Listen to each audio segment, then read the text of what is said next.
Hey, well, hello, Advanced Anatomy and Physiology crew. We are almost there. For most of you, this is going to be the end of 2 semesters of anatomy and physiology. I know that you're in it. I know it's been busy. I know that you've got life stuff. I know you've got other hard classes going on. I know you have work stuff. Thank you for your commitment.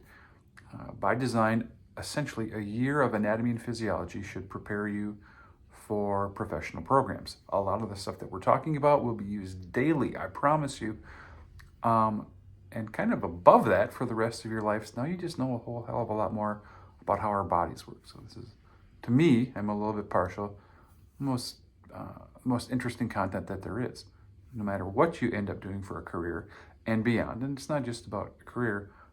When you eat a steak taco or when you wave at your neighbor, there are a certain amount of things that have to happen, and that's all based in anatomy and physiology. So it's kind of the common denominator stuff, and these classes serve, in addition to preparing you for program, this is sort of the user's guide to the human body. No new content this week. Please make sure you take a look at the information on the finals. Both will be online. You've got a little bit of time now to prepare. And I know sometimes these weeks seemed a little bit rushed, but I did that kind of intentionally, and I know you didn't maybe appreciate it when you were in it, but now you have just a little bit of time with no new content to prepare for the 2 most important exams of the semester. Take a look week 15, make sure you know the dates and the times for the exams, because once the exam window is over, this class is over.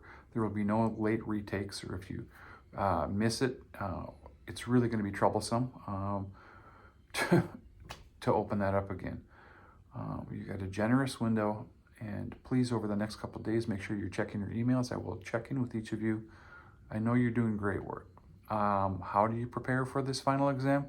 I would take a look at the parameters for the final and then realize that half of the final exams or more, in the case of lab, will come from this newest content.